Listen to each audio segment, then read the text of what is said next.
Hello everyone, I'm Irfan Habib, currently a second year MBBS student from AIMS Bhubaneswar. I have cleared my NEET 2022 with All India rank 594 and a score of 685. আজ আমরা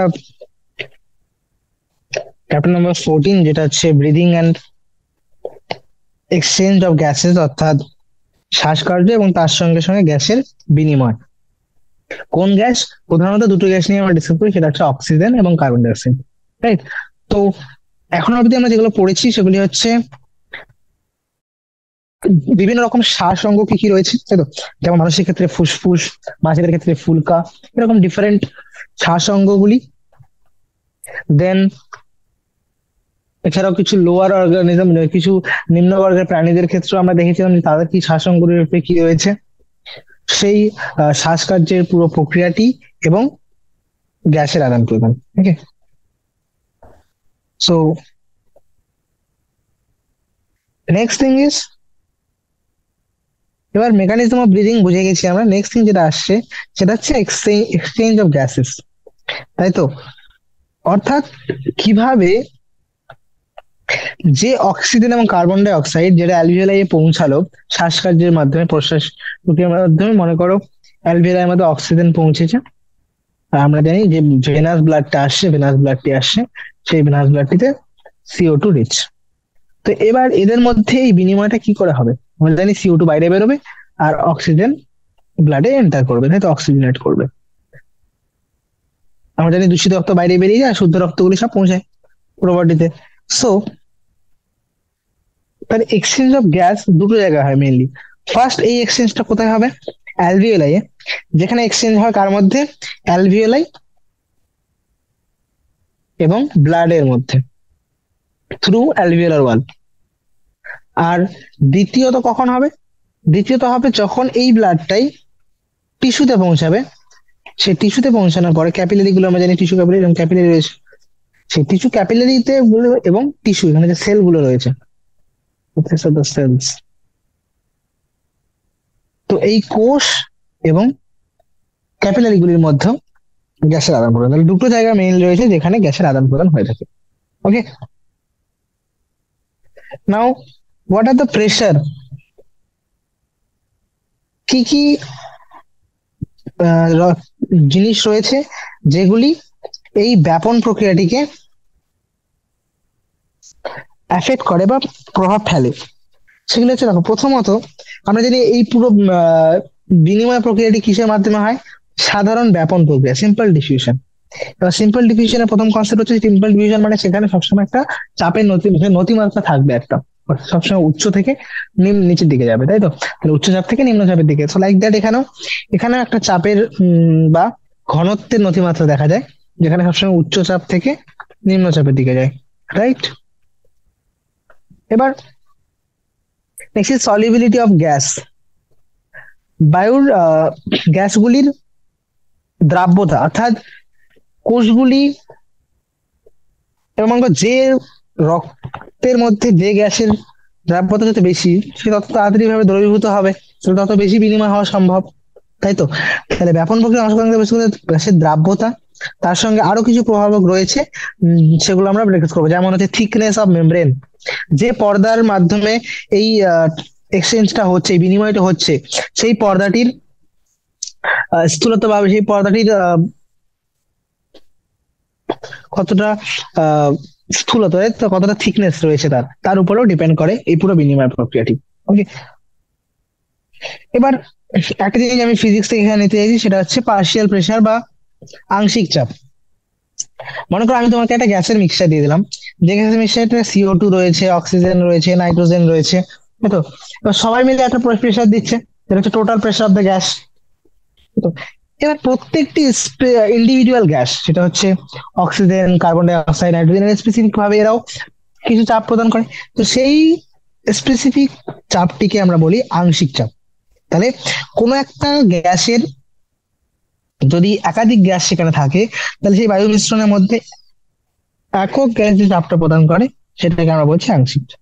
যেমন সেটি অক্সিজেনের জন্য হলো, তাহলে সেটা PO2, কার্বন ডাই অক্সাইডের জন্য হলে PCO2।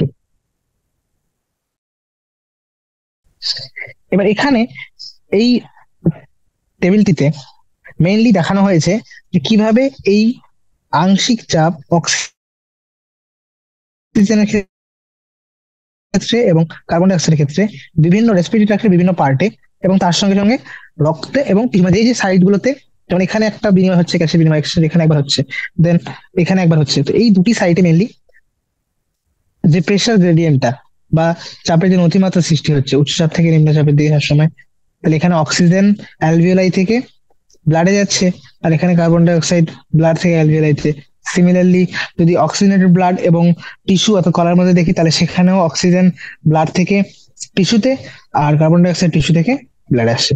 সো এর একটা সিমিলার ডায়াগ্রাম এখানে দেখতে পাচ্ছি যে কিভাবে অ্যালভিওলাইয়ের মধ্যে বায়ুমণ্ডল থেকে বাতাস আসে এবং তারপরে সেটি ডিঅক্সিজেনেটেড ব্লাড দূষিত রক্তের সঙ্গে প্রথমে এক্সচেঞ্জ করে সেটিকে শুদ্ধ রক্তে পরিণত করে এবং আলটিমেটলি সেই শুদ্ধ রক্তটি কলার সঙ্গে এক্সচেঞ্জ করে আলটিমেটলি টিস্যুগুলি ও প্রত্যেকটি কোষ তাদের মেটাবলিক বা বিপাকীয়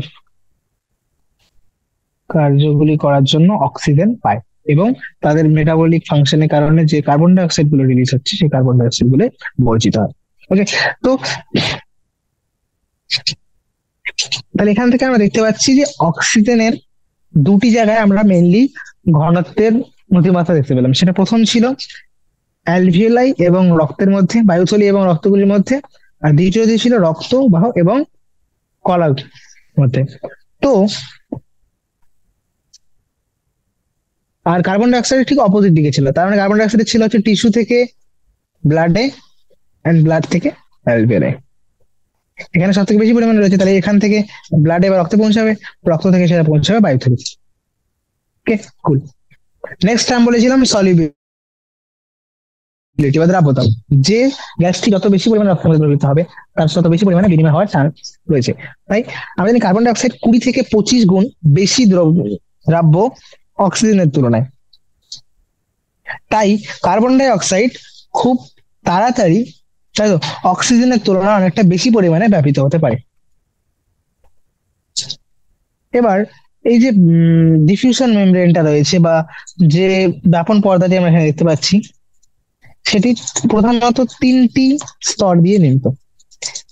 তিনটি স্তর কি কি রয়েছে সেগুলি, এগুলো হলো, প্রথম দেখো এই যে ডায়াগ্রামটা এখানে পুরো দেখানো হয়েছে, এখানে টোটাল 3টে লেয়ার রয়েছে এই পুরো ব্যাপন পর্দাটা, যার অ্যাক্রসে এই পুরো ব্যাপন প্রক্রিয়াটি হচ্ছে oxygen carbon die oxide exchange. তো সেই 3টি লেয়ার, প্রথম লেয়ারটি হচ্ছে এই বায়ুথলির যে স্কোয়ামাস লেয়ারটি রয়েছে, বায়ুথলির যে পাতলা আইচাকার আমরা আবরণী কলার লেয়ারটা দেখতে পাচ্ছি, এটি প্রথম হচ্ছে আবরণী কলার স্কোয়ামাস টিস্যু, এটা বায়ুথলির। দেন সেকেন্ড হচ্ছে এই যে এদের মাঝখানে একটা বেসমেন্ট মেমব্রেন থাকে, অর্থাৎ ভিত্তি বস্তু, বেসমেন্ট মেমব্রেন, এবং তারপরে রক্তবাহের রক্তবাহকে সারাউন্ড করে যে এন্ডোথেলিয়াম গুলি থাকছে। 3টি layer, endothelium of alveolar capillaries, then ভিত্তিবস্তু বা basement substance, and epithelium of alveoli. Okay, তো এই বেসমেন্ট লেয়ার বা ভিত্তিবস্তু যেটা বললাম, এর মধ্যে কি থাকে সাধারণত? এর কাজ হচ্ছে মেইনলি, এটা একটা খুবই আর সেই বেসমেন্ট লেয়ারটা হচ্ছে যেখানে এর কাজ হচ্ছে এই যে আবরণী কলাটা রয়েছে যেটা বায়ুথলিকে আবরণ করে রাখছে আর এন্ডোথেলিয়ামকে আবরণ করছে, এই দুটির মাঝখানে যে বেসমেন্ট লেয়ার রয়েছে এর কাজ হচ্ছে মেইনলি মেইনলি এদের দুজনকে সাপোর্ট দেওয়া বা এদের দুজনকে দৃঢ়তা প্রদান করা, ঠিক আছে? যাতে কোলাপস না হয়ে যায় এরা দুজন বা এরা দুজনের সঙ্গে ফিউজ না হয়ে যায়, এটা করার জন্য বেসমেন্ট মেমব্রেন রয়েছে, ঠিক আছে? যদিও এখানে তোমরা বলছো 3টে লেয়ার, তাহলে তো এই ব্যাপন পর্দাটা অনেক বেশি, তাহলে পুরো হয়ে যাবে না, সেরকম কিছু নয়। 3টে লেয়ার থাকা সত্ত্বেও এদের পুরো থিকনেসটা, পুরো ঘনত্ব, যদি তুমি পুরো পুরুত্বটা দেখো বা স্থূলত্ব দেখো, তাহলে সেটা পুরুত্বটা 1 মিলিমিটারের থেকেও কম হয়। আর এটি 1 মিলিমিটার থেকে কম হয় বলেই প্রত্যেকটি, এই জন্য দেখতে পাচ্ছি যে all factors in our body R favourable in diffusion of oxygen from অ্যালভিওলারি tissue and carbon die oxide tissue. তার মানে হচ্ছে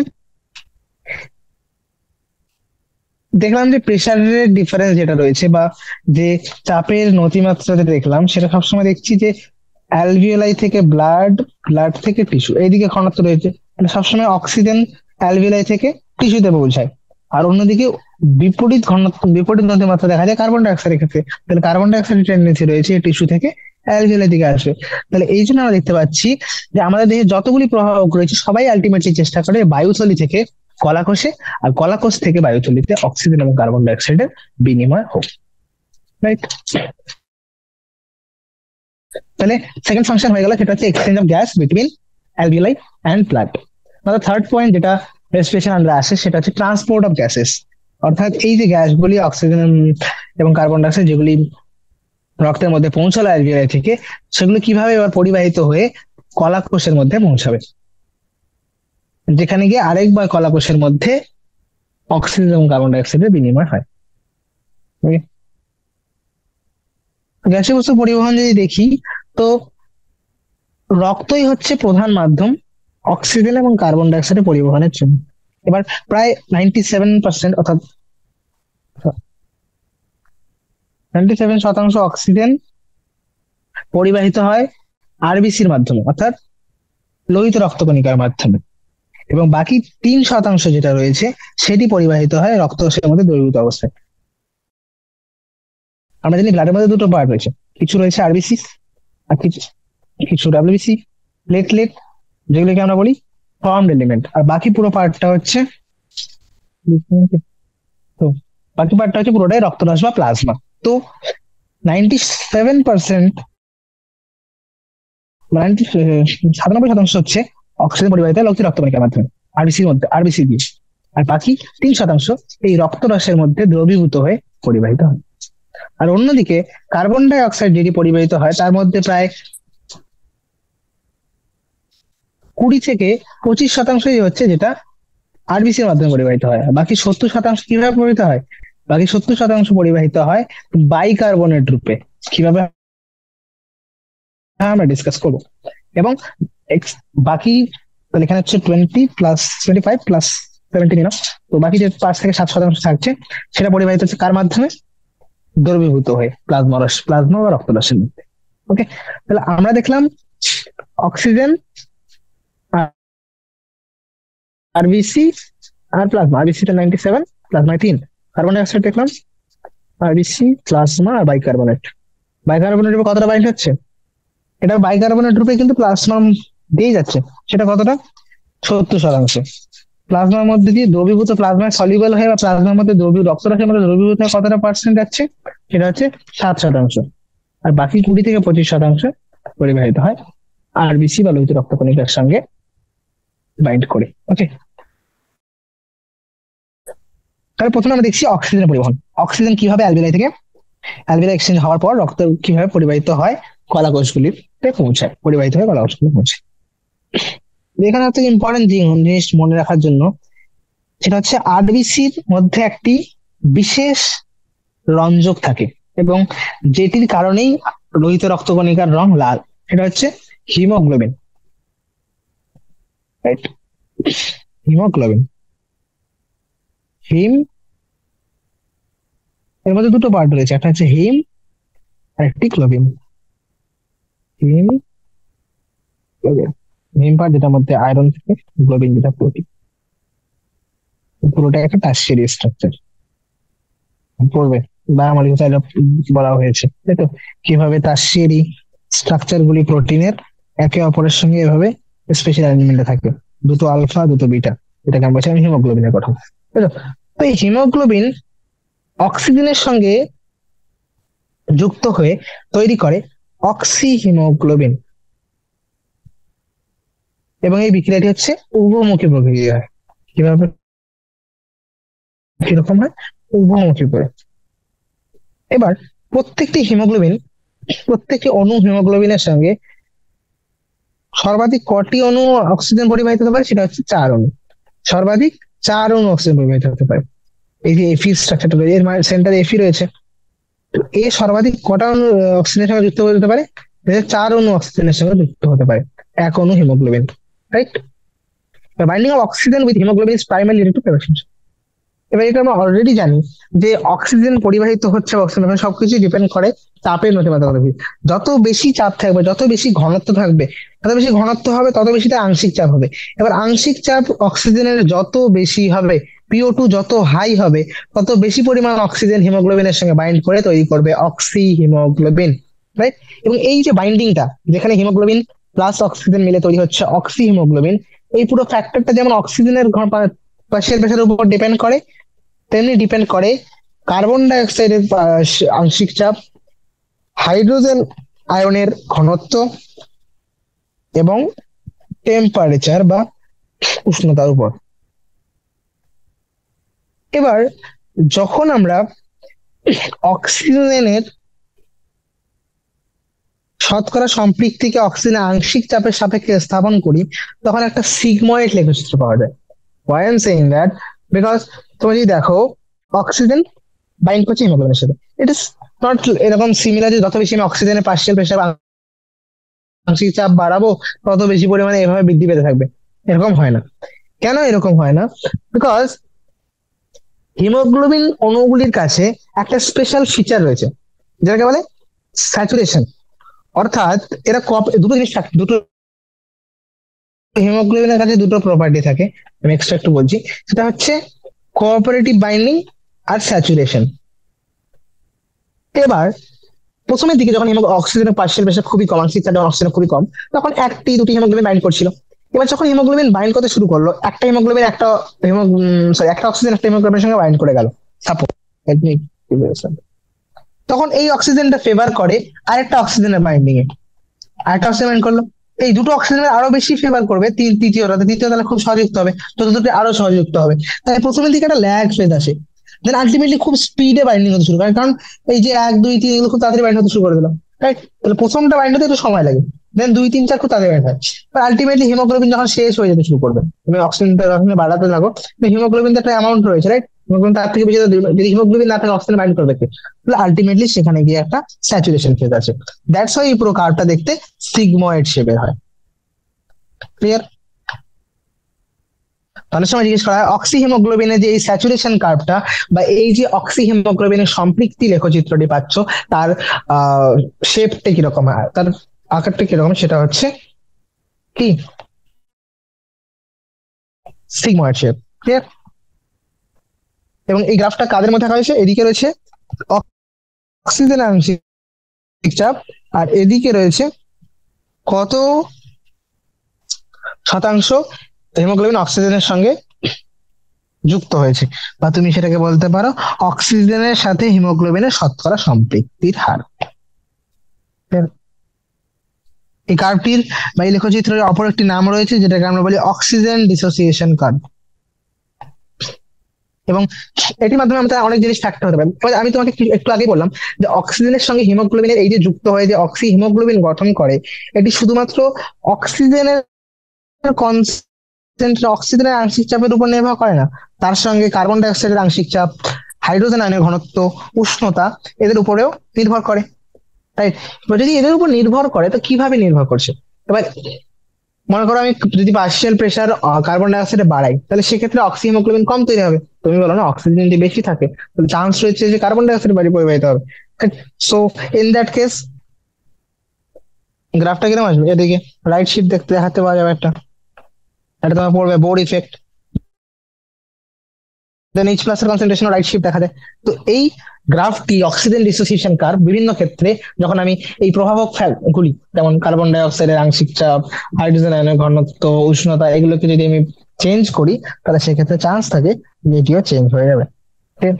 তাহলে অ্যালভিওলাই, যেখানে অক্সিজেনের আংশিক চাপ খুবই বেশি এবং নিম্ন কার্বন ডাই অক্সাইডের নিম্ন আংশিক চাপ এবং নিম্ন এইচ প্লাস এর আয়নের হাইড্রোজেন আয়নের ঘনত্ব এবং নিম্ন তাপমাত্রায়, তাহলে সেখানে কি হবে? অক্সিজেনের সঙ্গে হিমোগ্লোবিনের বাইন্ডিং হবে। এসব ফ্যাক্টর গুলি হচ্ছে, এসব প্রভাবকগুলি যদি ভালো করে দেখো, সেগুলি অক্সি হিমোগ্লোবিন তৈরির জন্য অনুকূল। আর অন্যদিকে নিম্ন অক্সিজেনের আংশিক চাপ, উচ্চ কার্বন ডাই অক্সাইডের আংশিক চাপ, উচ্চ হাইড্রোজেন আয়নের ঘনত্ব এবং উচ্চ তাপমাত্রায়, এই সমস্ত প্রভাবগুলি অক্সি হিমোগ্লোবিনের পৃথকীকরণের জন্য অনুকূল হবে। এবার তুমি বলো কোন কেসে বা কোন সাইটে, কোন জায়গায় অক্সিজেনের ঘনত্ব মানে অক্সিজেন আংশিক চাপ বেশি, কার্বন ডাই অক্সাইডের আংশিক চাপ কম? সেটা হচ্ছে অ্যালভিওলাই। তাহলে অ্যালভিওলাই এর মধ্যে অক্সিহিমোগ্লোবিন তৈরি হচ্ছে। আর কোথায় অক্সিজেন ঘনত্ব কম, কার্বন ডাই অক্সাইড ঘনত্ব বেশি, যেখানে বিপাকীয় ঘটনাগুলি হচ্ছে, বিপাকীয় কার্যকলাপ হচ্ছে, সেটা কোথায়? সেটা হচ্ছে টিস্যু সাইটে। এখান থেকে পুরো ক্লিয়ারলি বোঝা যাচ্ছে যে অক্সিজেন ফুসফুসের তলের মধ্যে বাইন্ড করে অক্সিজেনের সাথে, অক্সিজেন যুক্ত হয়, আর গিয়ে টিস্যু বা কলাকোষগুলিতে গিয়ে সেগুলি পৃথকীকরণ হয়ে যায়। এবার প্রত্যেক 100 ml অক্সিজেন কত পরিমাণ অক্সিজেন আহ কত পরিমাণ অক্সিজেন পরিবহন করে? সেটা হচ্ছে 5 ml। 5 ml, ঠিক আছে। দেখো, সে নিয়ে যায় 20 ml, পরিবহন করতে পারে 20 ml, কিন্তু 15 ml ফিরিয়ে আসে। আলটিমেটলি পরিবাহিত হয় কতটা?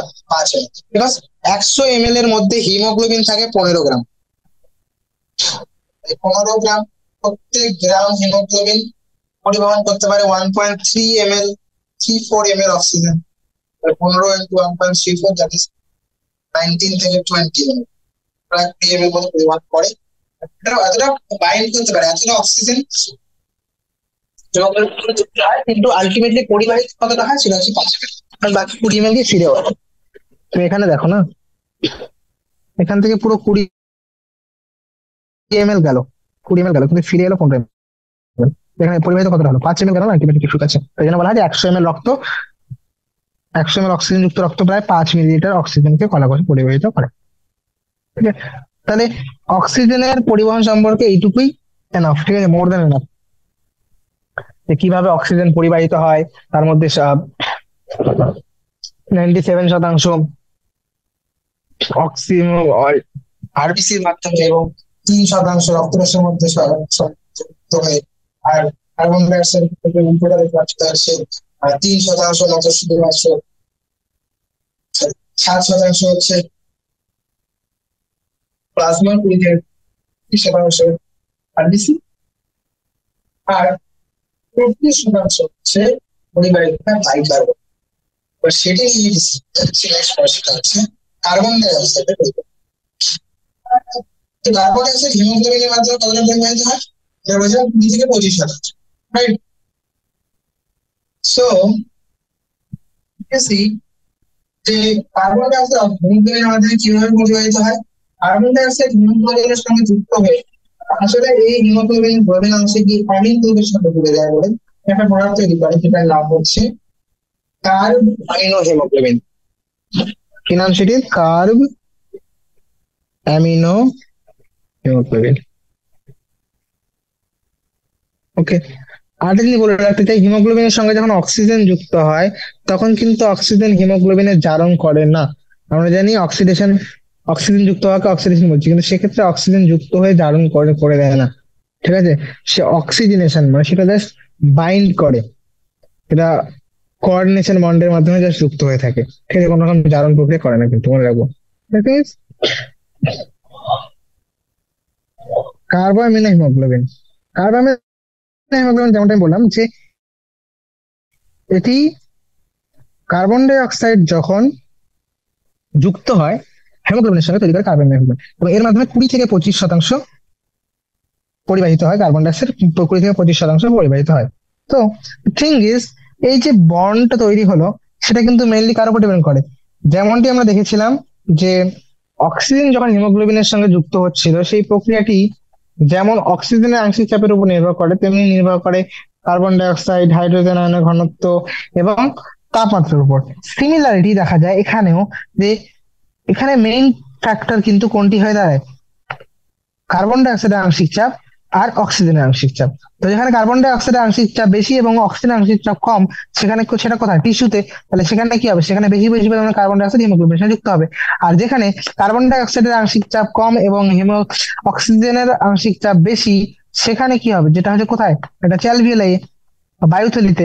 সেখানে কি হবে? সেখানে এই কার্বন ডাই অক্সাইড হিমোগ্লোবিনের থেকে আলাদা হয়ে যাবে।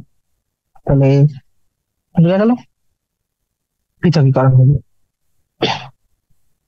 আর পৃথকীকরণ হয়ে গেলে কি হয়? হিমোগ্লোবিন প্লাস CO2 রিলিজ হয়ে যাবে, সেটা অ্যালভিওলাই দিয়ে বাইরে বেরিয়ে গেল। এই গ্রাফটাতে দেখতে পারো, বুঝছি, কার্বন ডাইঅক্সাইড বেরিয়ে গেল, আর এখানে কার্বন ডাইঅক্সাইড যুক্ত হচ্ছিল। ঠিক আছে, এবার আসি মেইন পার্ট। সেটি হচ্ছে 70% কার্বন ডাই অক্সাইড পরিবাহিত হয় বাইকার্বনেট রূপে, তাই তো? আরবিসির মধ্যে একটি এনজাইম, একটি উৎসেচক থাকে যার নাম হচ্ছে কার্বনিক অ্যানহাইড্রেস। এবং উৎসেচক যখন আমরা পড়ছিলাম তখন আমরা এই জিনিসটা পড়েছি, এটা একটা খুবই হাই ইল্ডিং এনজাইম, অর্থাৎ এ প্রায় প্রত্যেক সেকেন্ডেই 10 মিলিয়নের কাছাকাছি প্রায় অক্সিজেন, মানে 10 মিলিয়নের মতো রিয়াকশন করছিল, তাই তো? খুব ফাস্ট। সেই রিয়াকশনটা কি ছিল? সেই রিয়াকশনটি হচ্ছে, তো বেশি পরিমাণ এই কার্বনিক অ্যানহাইড্রেসের ম্যাক্সিমাম পরিমাণ কোথায় থাকে? আরবিসির মধ্যে। আর একটা খুব কম পরিমাণ রক্তরসের মধ্যে বা প্লাজমার মধ্যে পাওয়া যায়, কিন্তু সেটা খুবই কম। ঠিক আছে, খুবই কম। রিয়াকশনটি কি? কার্বন ডাই অক্সাইড H2O বা জলের সঙ্গে যুক্ত হয়ে কার্বনিক অ্যানহাইড্রেসের উৎসেচকের উপস্থিতিতে পরিবাহী কনভার্টেড হয়, কি সে পরিবর্তিত হয় H2CO3 বা বাইকার্বনেট, হাইড্রোজেন, সরি এটা বাইকার্বনেট, তাই তো? তো প্রথম বলে H2CO3, এবং H2CO3 খুব সহজেই হাইড্রোজেন ছেড়ে দিয়ে পরিণত হয়ে যায় বাইকার্বনেট আয়নে। ওকে, এবার এই উৎসেচকটি এই পুরো বিক্রিয়াটিকে উভয় দিকে প্রভাবিত করে, অর্থাৎ যেমন একটি যুক্ত হয়ে বাইকার্বনেট তৈরি করতে পারে, তেমনি বাইকার্বনেটটি ভেঙে গিয়ে জল এবং কার্বন ডাই অক্সাইডও রিলিজ হতে পারে। এবার কলা কোষে, যেখানে কার্বন ডাই অক্সাইডের ঘনত্ব বেশি, কার্বন ডাই অক্সাইড আংশিক চাপ বেশি, এবং অক্সিজেনের আংশিক চাপটি তুলনামূলকভাবে কম, সেখানে এই কার্বন ডাই অক্সাইড রক্তের মধ্যে ব্যাপন প্রক্রিয়ায় পৌঁছায় এবং তৈরি করে বাইকার্বনেট এবং হাইড্রোজেন। আর বায়ুথলিতে, যেখানে কার্বন ডাই অক্সাইড আংশিক চাপ কম এবং অক্সিজেনের আংশিক চাপ বেশি, সেখানে আমরা দেখছি যে এই রিয়াকশন, এই প্রতিক্রিয়াটি বিপরীত দিকে হবে। কি বলো? এটা আমরা পড়েছি যে কোন একটা ইকুইলিব্রিয়াম থাকলে, ইকুইলিব্রিয়াম ডিস্টার্ব হলে সবসময় এনজাইম চেষ্টা করবে সেই ইকুইলিব্রিয়ামটাকে মেনটেন করা। এবার যেখানে কার্বন ডাই অক্সাইড কনসেন্ট্রেশন কম, সেখানে রিয়াকশনটা এদিকে যাবে, যেখানে কার্বন ডাই অক্সাইড কনসেন্ট্রেশন বেশি সেদিকে এদিকে যাবে। ঠিক আছে? এটা হয় টিস্যুতে, আর এটি হবে অ্যালভিওলাই। তাই কার্বন ডাই অক্সাইড কলাকোষের মধ্যে বাইকার্বনেট রূপে আবদ্ধ হয় এবং বায়ুথলিতে গিয়ে নির্গত হয়। এবার এই প্রক্রিয়ার মাধ্যমে, তাহলে এই টোটাল আরবিসি, প্লাজমা, এগুলির মাধ্যমে প্রত্যেক 100 ml দূষিত রক্ত 4 মিলিলিটার কার্বন ডাই অক্সাইডকে বায়ুথলিতে মুক্ত করে। ক্লিয়ার? তাহলে এখানে আমরা স্টেপগুলো কমপ্লিট করে ফেলাম। সেটা হচ্ছে পরিবহন। এটা পরিবাহিত হওয়ার পরে সেই অক্সিজেন রিচ, তো যখন অক্সিজেন যুক্ত রক্তটি পৌঁছাবে কলাকোষের মধ্যে, সেখানে অক্সিজেন রিলিজ হবে আর কার্বন ডাই অক্সাইড কোষ থেকে রক্তের মধ্যে নির্গত হবে, রাইট? আলটিমেটলি, এবং সেই অক্সিজেনটা ব্যবহৃত হবে কোথায়? সেলুলার রেসপিরেশন বা কোষীয় শ্বসনের মধ্যে। ওকে, এবার লাস্ট পার্ট আছে, যেটা হচ্ছে শ্বসনের নিয়ন্ত্রণ, বা কিভাবে আমরা রেসপিরেশনকে রেগুলেট করতে পারি। এবার আমরা জানি যে মানব শরীরে যত বেশি দেহ কলার চাহিদা অনুযায়ী, বডির কিছু ডিমান্ডের উপর নির্ভর করে, আমরা শ্বসনের ছন্দকে বজায় রাখার এবং পরিবর্তন করার একটা বিশেষ ক্ষমতা আছে। আমরা চাইলে এই পুরো যে ছন্দটা চলছে রেসপিরেশনের, সেটাকে আমরা ছন্দটা বজায় রাখতে পারি। আবার কখনো যদি বেশি চাহিদা হয় তখন সেটা বাড়াতেও পারি, কমাতে পারি। তো we can maintain and also moderate. এর জন্য মেডুলা অঞ্চলের মধ্যে একটি বিশেষিত কেন্দ্র রয়েছে, যেটি শ্বসন নিয়ন্ত্রণে গুরুত্বপূর্ণ ভূমিকা পালন করে। কোথায় রয়েছে সেটি? মেডুলাতে। মেডুলা। আরেকটি সেন্টার কোথায় রয়েছে? তৃতীয় একটি সেন্টার রয়েছে, অ্যানাদার সেন্টার কোথায় রয়েছে? সেটা হচ্ছে পন্স রিজন। আমরা জানি যে ব্রেন স্টেমটা ভালো করে দেখি, এটা সেরিব্রাল হেমিস্ফিয়ার। তো পন্স, মেডুলা। তো মেডুলার মধ্যে প্রাইমারি সেন্টারটি থাকে, আরো কিছু সেন্টার রয়েছে যেগুলো পন্সের মধ্যে রয়েছে। ওকে, এবং এই পাঁচের মধ্যে যে সেন্টারগুলি থাকে সেটাকে আমরা বলি নিউমোট্যাক্সিক সেন্টার। এখানে যে সেন্টারটি থাকে তার নাম হচ্ছে নিউমোটক্সিক সেন্টার, নিউমোটক্সিক কেন্দ্র। নিউমোটক্সিক কেন্দ্রের কাজ কি? নিউমোটক্সিক কেন্দ্রের কাজ হচ্ছে যে মেইন রেসপিরেটরি রিদম সেন্টারটি ছিল, বা যে প্রধান ছন্দ নিয়ামক কেন্দ্র যেটাকে আমরা বলছি, এই যে respiratory rhythm centre, respiratory rhythm centre, বা বাংলা বলবেন বলতে পারি শ্বসন ছন্দ নিয়ামক কেন্দ্র। তো এই কেন্দ্রটা থাকছে মেডুলার মধ্যে, আর একে রেগুলেট করে বা একে নিয়ন্ত্রণ করে, এর কাজগুলিকে নিয়ন্ত্রণ করছে নিউমোট্যাক্সিক সেন্টার, যেটা পঞ্চম মতো উপস্থিত। এবার এই স্নায়ুতন্ত্রগুলি কোত্থেকে এদের সমস্ত রেসপন্স গুলো পায়? সেগুলি পাচ্ছে হচ্ছে এরা বিভিন্ন স্নায়ু কেন্দ্র থেকে আগত স্নায়বিক সংকেতের মাধ্যমে প্রশ্বাস প্রক্রিয়ার সময়কালকে ডিউরেশন অফ ইন্সপিরেশন, প্রশ্বাস প্রক্রিয়ার সময়কে হ্রাস করতে পারে। এবং যদি প্রশ্বাস প্রক্রিয়ার সময় হ্রাস পায়, সাপোজ ইন্সপিরেশন ডিউরেশন কমে গেল, 2 সেকেন্ডে ইন্সপিরেশন হচ্ছিল, এবার যদি সেটা 1 সেকেন্ডে হয়ে যায়, তাহলে আলটিমেটলি পুরো রেসপিরেটরি সাইকেলটা চেঞ্জ হয়ে যাবে, তাই তো?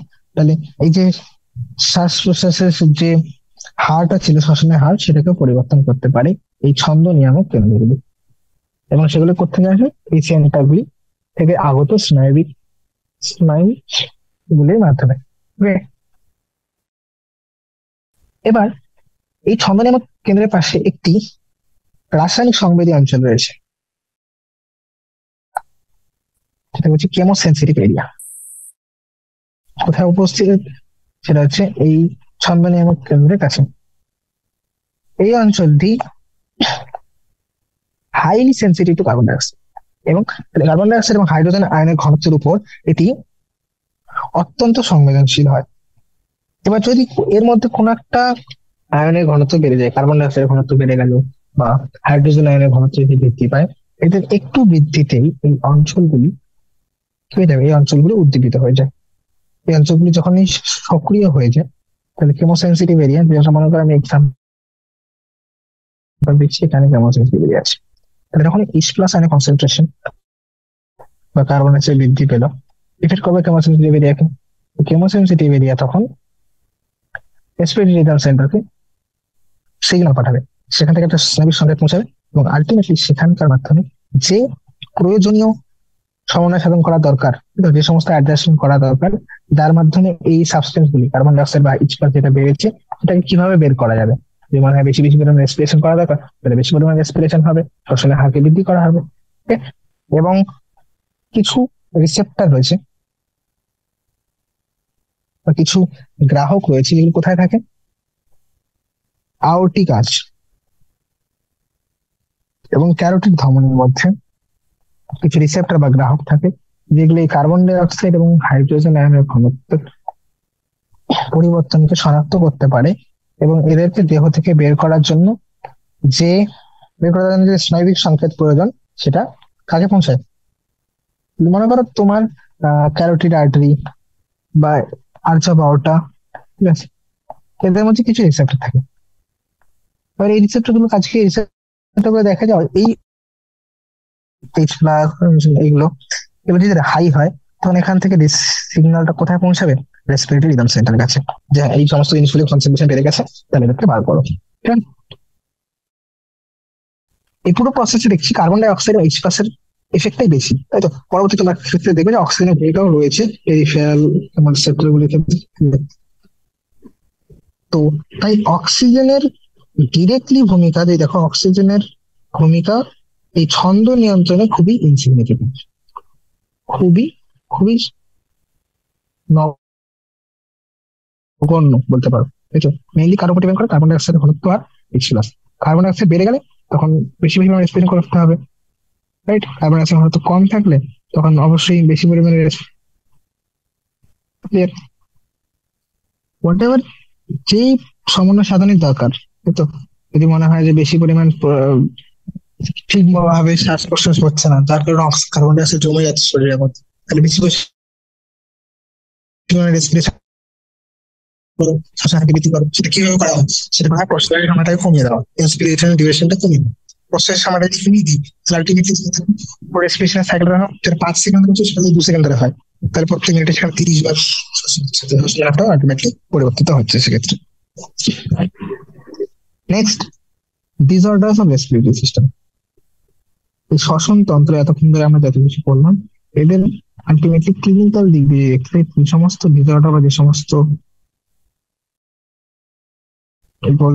রোগ দেখা দেয় সেগুলো হচ্ছে প্রথম অ্যাজমা, বাংলাদেশ সবাই জানি হাঁপানি, হাঁপানি রোগ, তাই তো? এটি কেন হয়? এটা হলো শ্বাসকার্যের বাধা। সাপোজ তোমার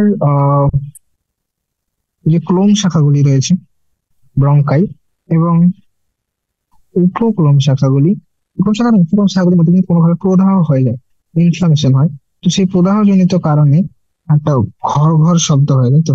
গড় গড় শব্দ, শ্বাস প্রশ্বাস নেবে তাতে গড় গড় শব্দ হবে এবং শ্বাসকার্যে বাধা আসবে। এই পুরো ঘটনাটাকে বলে হাঁপানি। কিভাবে হয় তোমরা পুরো মেকানিজম পরে পড়বে, ইনফ্লামেশন সব এই লেভেলে জরুরি নয়, তো সেইটুকু জানো। অ্যাজমা হচ্ছে একটা ইনফ্লামেটরি কন্ডিশন, কার? ব্রঙ্কাই আর ব্রঙ্কিওলের। কি হয় এর ফলে? ডিফিকাল্টি ইন ব্রিদিং, যার ফলে গড় গড় শব্দ হয়। এনফাইসিমা, এটা একটা দীর্ঘস্থায়ী রোগ। ক্রনিক মানে দীর্ঘস্থায়ী, অনেক দিন ধরে থাকে, ঠিক আছে? দীর্ঘস্থায়ী একটা রোগ। এখানে অ্যালভিওলার ওয়ালগুলি, আমরা জানি অ্যালভিওলার ওয়ালগুলি এরকম হয়। এবার অ্যালভিওলার বায়ুথলির প্রাচীরগুলো ক্ষতিগ্রস্ত হয়ে যায়। সাপোজ বায়ুথলির প্রাচীরগুলো ক্ষতিগ্রস্ত হয়ে গেল, বায়ুথলির প্রাচীরগুলো ক্ষতিগ্রস্ত হয়ে গেল। যদি ক্ষতিগ্রস্ত হয়ে যায় তাহলে শ্বসনটা হ্রাস পাবে। কারণ আমরা জানি আলটিমেটলি শ্বসন, এই যে এক্সচেঞ্জ অফ গ্যাস, এই সমস্ত কোথায় হচ্ছিল? সবকিছু অ্যালভিওলার ওয়ালে হচ্ছিল। এবার যদি অ্যালভিওলার ওয়ালের সারফেস এরিয়া হ্রাস পেয়ে যায়, তাহলে আলটিমেটলি ব্যাপন প্রক্রিয়া ঠিকঠাক ভাবে হবে না, তাহলে শ্বসন প্রক্রিয়া ঠিকভাবে হতে পারে না। এবার এটা কখন হয়, কি কারণে এই অ্যালভিওলার ওয়াল গুলো বা বায়ুথলির প্রাচীর গুলো কিভাবে ক্ষতিগ্রস্ত হয়? প্রধান কারণ হচ্ছে সিগারেট স্মোকিং। এখানে মনে রাখবো এটা একটা ক্রনিক ডিসঅর্ডার। কিভাবে হয়? যখন বায়ুথলির ওয়াল প্রাচীর গুলি ক্ষতিগ্রস্ত হয়ে যায়, যার ফলে শ্বসনতল হ্রাস পায় এবং এর প্রধান কারণ হচ্ছে সিগারেট স্মোক। তো না, লাস্ট ইম্পর্টেন্ট পয়েন্ট হচ্ছে occupational respiratory disorders. Occupational respiratory disorder বা যেটাকে পেশাগত শ্বসন রোগ বলতে পারো। পেশাগত, তাহলে পেশার উপর ডিপেন্ড করে যে সে কোন পেশার অন্তর্ভুক্ত। মনে করো কোনো একটি লোক যে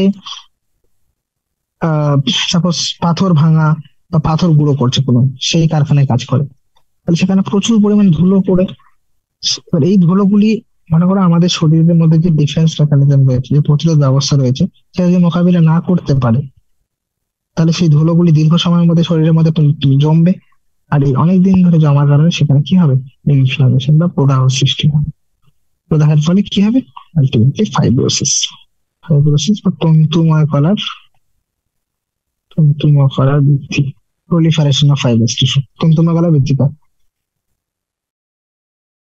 এবং এর ফলে আলটিমেটলি লাংস বা ফুসফুসে মারাত্মক ক্ষতি হয়। তাই এই সমস্ত কারখানায় যে সমস্ত আহ কর্মরত শ্রমিকগুলো রয়েছে, তাদের উচিত নিরাপত্তামূলক মুখোশ, মাস্ক পরা, প্রোটেক্টিভ মাস্ক রয়েছে, প্রোটেক্টিভ মাস্ক প্রোভাইড করা হয় ফ্যাক্টরিতে। যেগুলো, এগুলো জিনিস যদি কেউ ফলো না করে, যে মনে করো কোনো একটা কারখানায় কাজ করছে যেখানে অনেক পরিমাণে কয়লা টয়লা রয়েছে, অনেক সময় সে কার্বন পার্টিকেল গুলো গিয়েও ফুসফুসের মধ্যে জমে যায়, অ্যানথ্রাকোসিস বলে, ব্ল্যাক লাং ডিজিজ। ওকে, সমস্ত জিনিস আমাদের নেই, বাট আলটিমেটলি জানা জরুরি যে অকুপেশনাল কারণে অনেক সময় লাং ডিজিজ হয়। That's about the theory. এটা পার্ট আমরা কভার করে নিই। অনুশীলনী কোশ্চেন যদি দেখি, অনুশীলনী কোশ্চেন খুবই সহজ। তোমাদের বুঝতে পেরেছো কি কি জিনিস বললাম আমি? তাহলে করে ফেলো। প্রথম কোশ্চেন, বায়ু ধারকত্ব, ভাইটাল ক্যাপাসিটি। ভাইটাল ক্যাপাসিটি আমি কি বলেছিলাম? যে একটা মানুষ বলপূর্বক ভাবে প্রশ্বাস করার পর, নিঃশ্বাস নেওয়ার পর সর্বাধিক যে পরিমাণ প্রশ্বাস নিতে পারবে, বা বলপূর্বক প্রশ্বাস নেওয়ার পর সর্বাধিক যে পরিমাণ নিঃশ্বাস করতে পারে, তাহলে আইআরভি প্লাস পিভি প্লাস ইআরভি, এটা হচ্ছে পুরো ভাইটাল ক্যাপাসিটি, তাই তো? তাহলে এবার এর সিগনিফিকেন্স কি? এর যদি সিগনিফিকেন্স তোমাদের জিজ্ঞেস করে যে কিভাবে ভাইটাল ক্যাপাসিটি আমাদের হেল্প করছে, so the answer will be যে মনে করো কত পরিমাণ নতুন ভাইটাল ক্যাপাসিটি সিগনিফিকেন্ট ভাবে লিখতে পারো। It help us to detect প্রত্যেক মিনিটে না, প্রত্যেকবার রেসপিরেশনের মাধ্যমে সে কতটা পরিমাণ বায়ুকে বিশুদ্ধিকরণ করতে পারে, সর্বাধিক কত পরিমাণ, সর্বাধিক ম্যাক্সিমাম কতটা পরিমাণ বায়ু বিশুদ্ধিকরণ করতে পারে, এইটা এর মাধ্যমে ডিটেক্ট করা যাবে। এছাড়াও এবার যার মনে করো ভাইটাল ক্যাপাসিটি বেশি, তার মানে সে বেশি পরিমাণ অক্সিজেন নিতে পারছে, তাহলে বেশি পরিমাণ অক্সিজেন নিচ্ছে মানে তার ক্ষেত্রে বেশি পরিমাণ শক্তি উৎপন্ন হচ্ছে অক্সিডেশন প্রক্রিয়া, তাই তো, গ্লুকোজ অক্সিডেশনের মাধ্যমে, গ্লাইকোলিসিস প্রক্রিয়া, তাই তো? এটাও বলতে পারো। State the volume of air remaining in the lungs after normal breathing. একটা নর্মাল ব্রিদিং কতটা পরিমাণ সরি কতটা পরিমাণ বায়ু থেকে যায়, এটা হচ্ছে অবশিষ্ট বায়ু, রেসিডুয়াল ভলিউম, তার সঙ্গে এক্সপিরেটিভ বলপূর্বক ভাবে যে শতটা বের করতে পারতো সেটা তো করেনি, কারণ সে নর্মাল শ্বাস নিচ্ছে সাধারণভাবে, তাহলে এতটা পড়ে থাকে আরবি প্লাস এটা এমনটা হবে প্রায়, মনে করো এটা হচ্ছে 1000 থেকে 1100, এটা 1100 থেকে 1200, তো 2100 থেকে 2300 মধ্যে, এরকম 2100 থেকে 2400 মধ্যে। Division of gases occur in alveolar reason only and not the other part of respiratory system. কেন? আমরা বললাম যে গ্যাসের আদান প্রদান শুধুমাত্র বায়ুথলির অঞ্চলে হয়, বায়ুথলিতে হয়, বায়ুথলির পর্দার মাধ্যমে, অন্য অন্য অঞ্চলে কেন হয় না? কারণ এখানে আমরা জানি যে ব্যাপন প্রক্রিয়ার জন্য একটা ব্যাপন পর্দার প্রয়োজন, আর এই ব্যাপন পর্দার ঘনত্ব বা পুরুত্ব 1 মিলিমিটার থেকে কম হওয়া জরুরি। তাছাড়াও চাপের নতিমাত্রা, এই সমস্ত কিছু প্রভাবক রয়েছে যেগুলি ডিফিউশনকে এফেক্ট করে। এবার যেহেতু অ্যালভিওলার ওয়াল বা বায়ুথলির পর্দা এই সমস্ত ক্রাইটেরিয়া গুলো ফিল করে যে এর ঘনত্বটা 1 মিলিমিটারের থেকে কম এবং এর দুপাশে চাপের ঘনত্ব নতিমাত্রা রয়েছে, তাই সেখানে বায়ুর আদান প্রদান হয়। ঠিক আছে, ক্লিয়ার? বাই, অ্যান্সার হয়ে গেল। কার্বন ডাইঅক্সাইডের মেজর কি রয়েছে? আরবিসি সঙ্গে কার্বামিন হিমোগ্লোবিন কত পার্সেন্ট? 20 থেকে 25%। 70% কিভাবে যায়? বাইকার্বনেট রূপে, আর বাকি 7% প্লাজমার মধ্যে সলিবল হয়, প্লাজমার মধ্যে দ্রবীভূত হয়। চল নেক্সট, অ্যাটমসফিয়ার বা হ্যাঁ, বায়ুমণ্ডলের বায়ুতে আর বায়ুথলির বায়ুর মধ্যে পার্থক্য। বায়ুথলির বায়ুতে যেহেতু বাইরে থেকে অক্সিজেন আসছে, ভিতর থেকে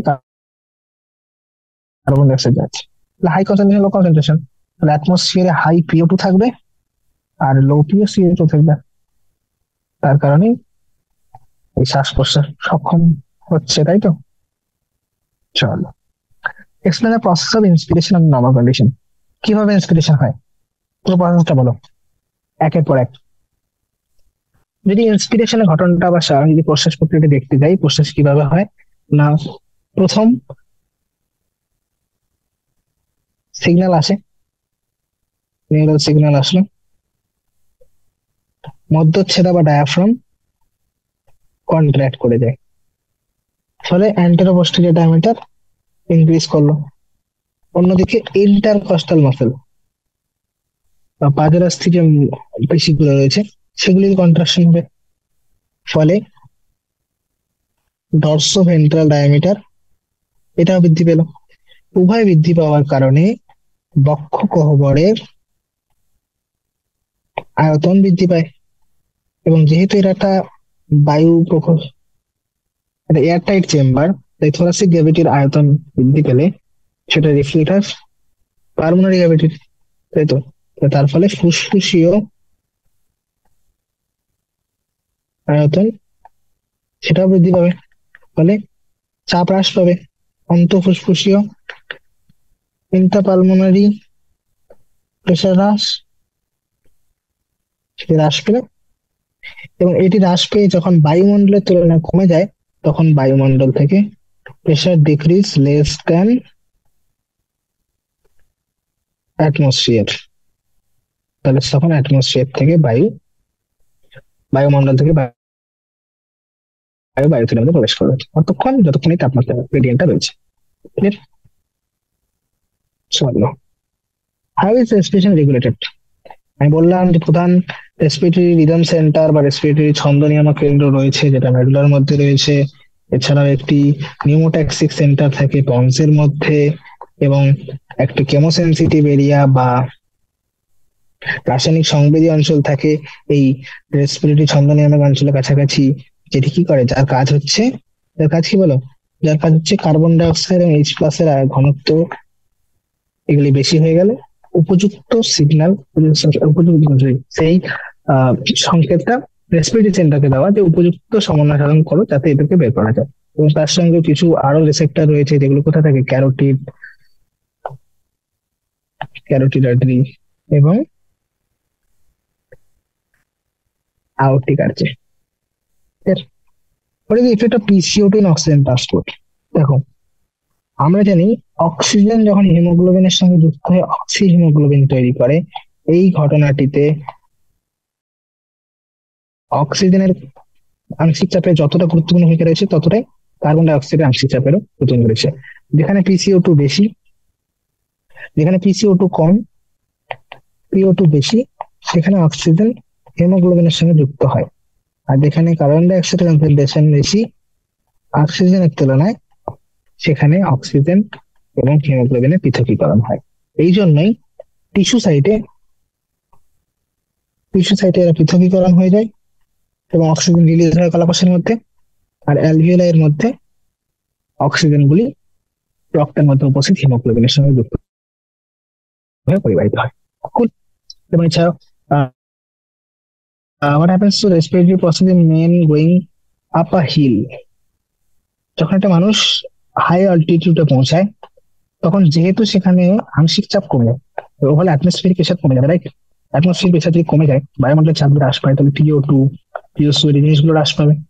তাহলে চাপ যদি হ্রাস পেয়ে যায়, তাহলে এনাফ অক্সিজেন পরিবাহিত হবে না কলাকোষগুলিতে। তাহলে কলাকোষে সেক্ষেত্রে অক্সিজেনের ঘাটতি দেখা যায়।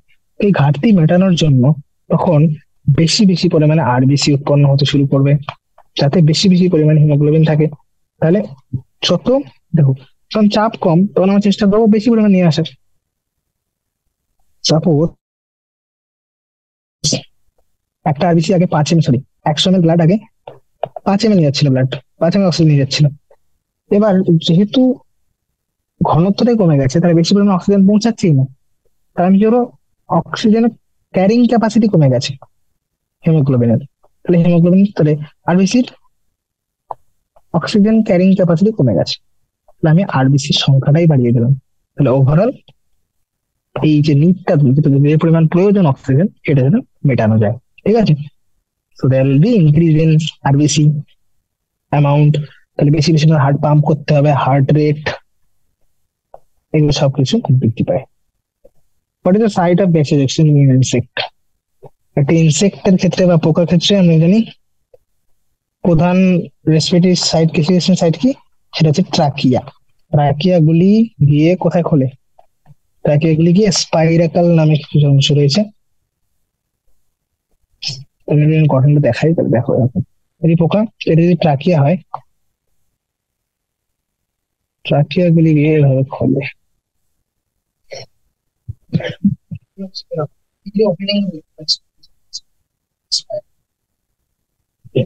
ট্রাকের ওপেনিং গুলো স্পাইরাকাল এর মাধ্যমে আসে, এবং প্রত্যেকটা অ্যাবডোমেন সেগমেন্টে, আমরা জানি এদের অ্যাবডোমেন গুলো সেগমেন্ট থাকে, খন্ডি ভবন দেখা যায়, তো প্রত্যেকটি সেগমেন্টে একটি স্পাইরাকাল থাকে। এবার ট্রাকিয়া গুলি ফার্দার গিয়ে ডিভাইড হয়ে যাবে ব্রঙ্কাই ছোট ছোট টিউবে ভেঙে যায়, এবং অক্সিজেন যেটা থাকে সেটা এখানে যে টিস্যু গুলো রয়েছে, টিস্যু গুলোর মধ্যে ডাইরেক্ট ব্যাপন প্রক্রিয়া হয়। ট্রাকিয়া, এখানে কোনো অ্যালভিওলাই নেই, ট্রাকিয়া আর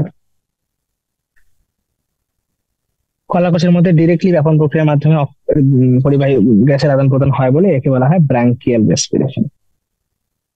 ব্রাঙ্কিয়াল রেসপিরেশন।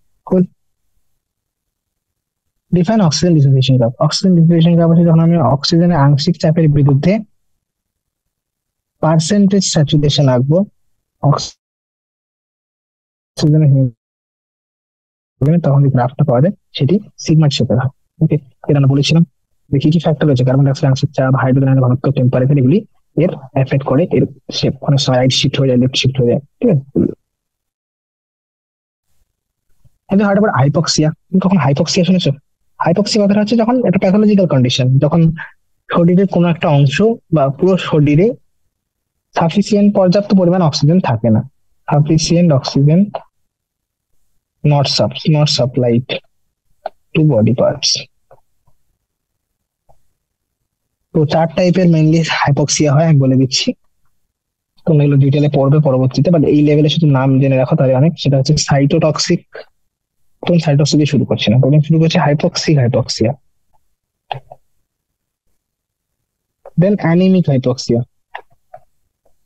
দেন স্ট্যাগন্যান্ট হাইপক্সিয়া, দেন সাইটোটক্সিক হাইপক্সিয়া। এটা আমি বলছি কিরকম। হাইপক্সিক, মনে করো আমার বাইরে বাতাসের মধ্যে অক্সিজেন নেই, তাই তো, বা অক্সিজেন পৌঁছাচ্ছে না ফুসফুসের মধ্যে, কোনো ট্রাকিয়ার অবস্ট্রাকশন হয়েছে বা কোথাও একটা অবস্ট্রাকশন হচ্ছে, তাহলে সেক্ষেত্রে অক্সিজেন ঠিকঠাক পৌঁছাবে না, তাহলে সেই হাইপক্সিয়া কি বলবো? হাইপক্সিয়া। এবার আরেকটা কন্ডিশন হতে পারে ঠিকঠাক ভাবে পৌঁছাচ্ছে কিন্তু পরিবহনের মাধ্যমে নেই, তাহলে সেটা হচ্ছে অ্যানিমিক। তাই তো, অক্সিজেন ঠিকঠাক আসছে কিন্তু নিয়ে যাওয়ার জন্য পরিবহনের মাধ্যম নেই, হিমোগ্লোবিন কনসেন্ট্রেশন কম, অ্যানিমিয়া এগুলো ক্ষেত্রে। স্ট্যাগন্যান্ট, সবই ঠিক আছে কিন্তু এই মানুষের বডি টিস্যুতে যেতে হবে, কিন্তু এখানে গিয়ে রক্তবাহ স্ট্যাগন্যান্ট হয়ে গেছে, বদ্ধ হয়ে গেছে, তাহলে বন্ধ হয়ে গেলে সেটাতে স্ট্যাগন্যান্ট অ্যানিমিয়া। আর সাইটোটক্সিক, পর্যাপ্ত পরিমাণে অক্সিজেন পৌঁছাচ্ছে টিস্যুতে কিন্তু টিস্যু বা কলাকোষ সেটা ব্যবহার করতে পারছে না। মনে করো সায়ানাইড পয়জনিং হয়ে গেছে, তো ইলেকট্রন ট্রান্সপোর্ট চেনই কাজ করছে না, তো অক্সিজেন ইউজই করতে পারছে না কলাকোষ, তাহলে সেটা একটা হাইপোক্সিয়া। না, আলটিমেটলি তো টিস্যু অক্সিজেন পাচ্ছে না, মানে তাহলে অক্সিজেন কমই হয়ে যাচ্ছে, তাই বিভিন্ন মেটাবলিক ফাংশন গুলো সব হ্রাস পেয়ে যাবে। ওকে, সিমটম কি হবে তাহলে? সেখানে ঠিকঠাক কাজ করবে না, তাহলে কি হবে? শর্টনেস অফ ব্রিদিং হবে, অ্যাংসিয়াসনেস, ব্রেনের মধ্যে ঠিকঠাক অক্সিজেন পৌঁছাবে না, অ্যাংসিয়াসনেস, লিথার্জি, কনফিউশন, এগুলো সব আসবে। ওকে, চলো last difference between ERV and IRV নিজেই বলতে পারো, ডেফিনেশনটা লিখে দিলে দুটোরই এবং অ্যামাউন্ট লিখে দিলে, স্পিড সেম, এগুলি সব চেষ্টা করবে এগুলো সবগুলির ডেফিনেশন আর অ্যামাউন্টটা বলে দেবে, অ্যামাউন্ট অফ এয়ার কতটা। ঠিক আছে, লাস্ট কোয়েশ্চেন, টাইডাল ভলিউম কি? প্রবাহী বায়ু পরিমাণ প্রত্যেকবার রেসপিরেশনে, অর্থাৎ প্রত্যেকবার ইচ টাইম অফ ইন্সপিরেশন এক্সপিরেশনের সময়, নর্মাল ইন্সপিরেশন এবং এক্সপিরেশনের সময় যে পরিমাণ বায়ু ইন্সপায়ার করি আমরা বা এক্সপায়ার করি, সাধারণ শ্বাস প্রশ্বাসের মাধ্যমে মধ্যে যতটা পরিমাণ বায়ু আমরা গ্রহণ করি বা বর্জন করি সেটাকে বলে প্রবাহী বায়ু। এর পরিমাণ হচ্ছে 500 ml। তাহলে 1 মিনিটে কতবার হবে? 1 মিনিটে যেহেতু 12 থেকে 16 বার, তাই এর পরিমাণ 6000 থেকে 8000 ml প্রত্যেক মিনিটে। আর 1 ঘন্টায় কত হবে? তাহলে 6 লিটার থেকে 8 লিটার ইন্টু 60, তাহলে অ্যাপ্রক্সিমেটলি 360 লিটার থেকে 480 লিটার অব্দি এত পরিমাণ বায়ু, প্রবাহী বায়ু প্রত্যেক মিনিটে পরিবাহিত হয়। ঠিক আছে, so that's all of this chapter. Okay, and অনুশীলনী কোশ্চেন দিয়ে দেখো, প্রত্যেকটা টপিক থেকে কোশ্চেন দিয়ে দিয়েছে, রেগুলেশন থেকে একটা কোশ্চেন দিয়ে দিয়েছে, ট্রান্সপোর্ট থেকে একটা কোশ্চেন দিয়ে দিয়েছে, এক্সচেঞ্জ থেকে কোশ্চেন দিয়ে দিয়েছে। যদি টপিক বোঝা থাকে তোমার পুরো টপিকটা বানিয়ে লিখতেই পারবে। Okay, so that's all this chapter. আশা করি বোঝা গেছে, সবাইকে ধন্যবাদ। কোনো রকম ডাউট থাকলে try to ask. Okay, all the best.